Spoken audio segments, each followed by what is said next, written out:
సంవత్సరాల తరబడి ఎన్ని మందులు వాడినా మీ మోకాల నొప్పులు తగ్గట్లేదా? ప్రాణ పెయిన్ క్లినిక్ లో అత్యాధునిక చికిత్స.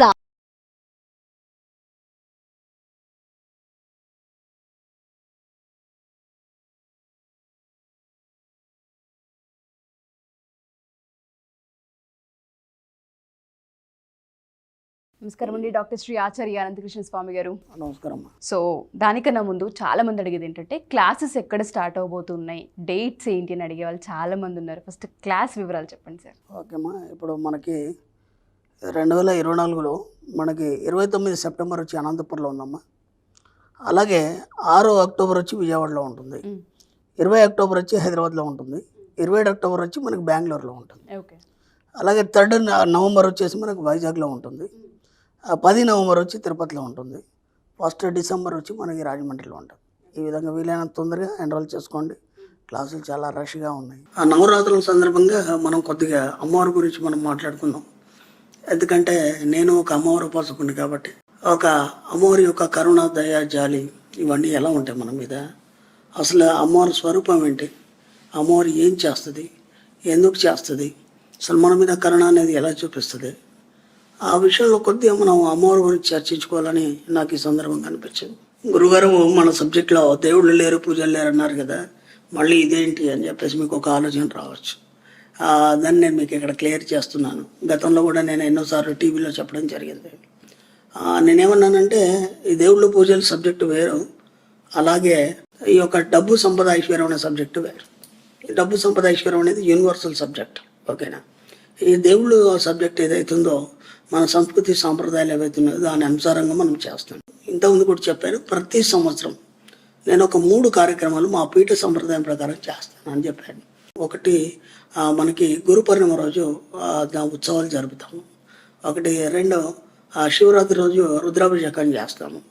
అలాగే మనకి నవరాత్రుల్లో ప్రకృత్యంగిర హోమం చేస్తాము. ఓకేనా?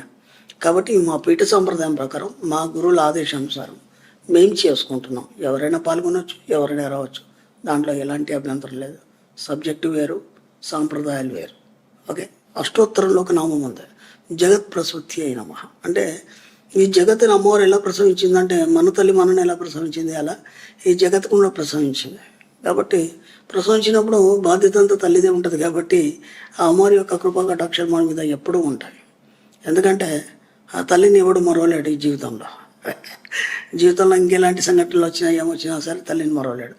అలాగే అమ్మవారి విషయంలో కూడా మనం ఏనాడు కూడా ఆ తల్లిని విడిచిపెట్టి మనం వేరుగా ఉండలేదు. ఎందుకంటే ఆ తల్లి ప్రకృతిమయంగా ఉంది కాబట్టి ఆ ప్రకృతిలోనే మనం జీవిస్తున్నాం. కాబట్టి ఎప్పుడు ఆ తల్లితో మనం అనుసంధానమై ఉన్నాం.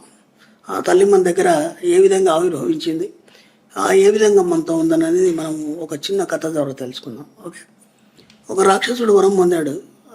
ఏమనంటే ఈ బ్రహ్మాండంలో నేను దేనితో చావకూడదు. ఓకేనా? ఈ రాక్షసుల కోరికలు ఎలా ఉంటాయంటే విచిత్రంగా ఉంటాయి. ఈ బ్రహ్మాండంలో ఎవరితో చావకూడదు అంటే ఈ బ్రహ్మాండంలో ఉన్నటువంటి దేవతలు కావచ్చు, మనుషులు కావచ్చు, జంతువులు కావచ్చు, దేనితో కూడా చావడానికి లేదు కదా. కాబట్టి ఇప్పుడు ఏం చేయాలి అని చెప్పేసి వాడి యొక్క అరాచకాలన్నీ పెట్టయిపోయినాయి. ఇప్పుడు వాడిని సంహరించాలి అంటే ఏదో ఒక కారణం కావాలి కదా.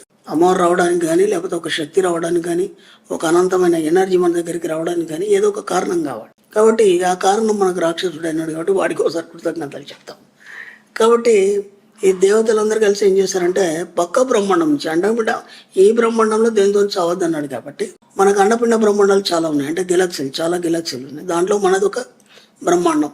ఓకే. దాని నుంచి పక్క బ్రహ్మాండం నుంచి ఎవరైనా తీసుకొద్దామని దేవతలందరూ కలిసి పక్క బ్రహ్మాండంలోకి అడుగు పెట్టగానే అక్కడ ఉన్నటువంటి కాపులదారు ఆయన అన్నాడు కదా, ఎవడురా మా బ్రహ్మాండంలోకి అడుగు పెడుతున్నారు అనగానే, ఏం లేదండి మా బ్రహ్మాండంలో ఒక రాక్షసుడు వరం పొందాడు, బ్రహ్మాండంలో దేనితో కూడా చావకూడదని. వాడు రాజకాలు పెట్టిపోయినా కాబట్టి ఇక్కడ ఉన్న అమ్మవారిని తీసుకెళ్దాం అని చెప్పేసి విధంగా కోరగానే ఆయన అన్నాడు కదా, ఒక 50,000 సంవత్సరాలు మీరు యజ్ఞయాగాదులు చేయాలి. ఓకే సరే. ఆ దేవతలు వచ్చారు, 50,000 సంవత్సరాలు యజ్ఞయాగాదులు చేశారు. దేవతల టైం చాలా షార్ట్ పీరియడ్ కాబట్టి అక్కడి నుంచి అమ్మవారు ఈ బ్రహ్మాండంలోకి వచ్చింది. ఎలా వచ్చింది అమ్మవారు అంటే జ్వల జ్వాలా జివ్వే కరాలవదని, అంటే రగులుతున్నటువంటి నాలుకలతో. ఓకేనా? శతసహస్ర సింహవదనే, 100,000 సింహముఖాలు వేసుకొని వచ్చి ఆ రాక్షసుని సంహరించగానే ఆ భయంకరమైన రూపాన్ని చూడలేక అందరు భయపడి అక్కడెక్కడ చెట్ల పుట్టలకు పారిపోయినారు.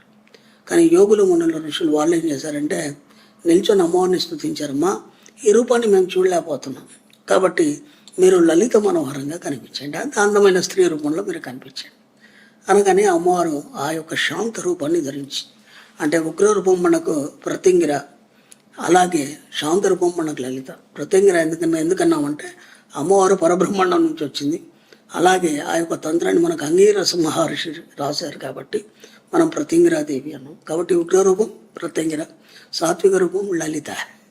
ఇప్పుడు వాళ్ళు అన్నారు కదా దేవతలందరూ, అమ్మ వచ్చే ఇక్కడనే కూర్చోండి మమ్మల్ని పరిపాలించండి అనగానే అమ్మవారు ఏమంది కదా, నేను మీ అందరికంటే పెద్దదాన్ని కదరా, కాబట్టి నాకు ఎక్కడ కూర్చోవాలి, నేను నా స్థలం ఏంటి అని అడిగారు.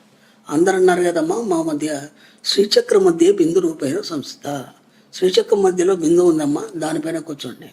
అప్పుడు అమ్మవారు లలిత శ్రీచక్ర సామ్రాజ్ఞి ఈ యొక్క సృష్టిని అంతా పరిపాలిస్తుంది.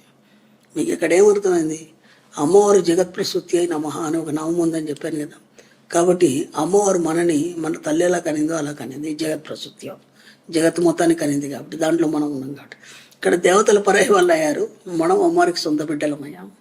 అలాగే ఈ అమ్మవారు 3 పనులు చేస్తుంది. ఒకటి, శత్రువుల మీద సంహారం చేస్తుంది. మనకు తెలియగా మన అంతర్గత శత్రువులు కానీ బహిర్గత శత్రువులు కానీ ఎవరైతే శత్రువులు ఉన్నారో వాళ్ళందరినీ నాశనం చేస్తుంది, ఎందుకంటే బిడ్డను కాపాడుకోవాలి కదా. అలాగే 2, రుణ విముక్తి, రోగ విముక్తి చేస్తుంది. ఓకే, అలాగే అమ్మవారికి ఇంకో పేరు ఉంది, త్రైలోక్య విజయదాయిని, 3 లోకాల్లో విజయాన్ని ప్రసాదిస్తుంది. కాబట్టి ఆ తల్లి ప్రత్యంగిరాదేవి, మీ అందరికీ ప్రత్యంగిరాదేవి యొక్క ఆశీస్సులు ఉండాలి, అమ్మవారి కృప ఉండాలని ఈ నవరాత్రుల సందర్భంగా మనస్ఫూర్తిగా కోరుకుంటాం. నమస్కారం. క్లాసెస్ ఎక్కడ స్టార్ట్ అవబోతున్నాయి, డేట్స్ ఏంటి అని అడిగే వాళ్ళు చాలామంది ఉన్నారు. ఫస్ట్ క్లాస్ వివరాలు చెప్పండి సార్. ఓకేమ్మా, ఇప్పుడు మనకి 2024లో మనకి 29 సెప్టెంబర్ వచ్చి అనంతపురంలో ఉందమ్మా, అలాగే 6 అక్టోబర్ వచ్చి విజయవాడలో ఉంటుంది, 20 అక్టోబర్ వచ్చి హైదరాబాద్లో ఉంటుంది, 27 అక్టోబర్ వచ్చి మనకి బెంగళూరులో ఉంటుంది, ఓకే. అలాగే 3 నవంబర్ వచ్చేసి మనకు వైజాగ్లో ఉంటుంది, 10 నవంబర్ వచ్చి తిరుపతిలో ఉంటుంది, 1 డిసెంబర్ వచ్చి మనకి రాజమండ్రిలో ఉంటుంది. ఈ విధంగా వీలైనంత తొందరగా ఎన్రోల్ చేసుకోండి, క్లాసులు చాలా రష్గా ఉన్నాయి.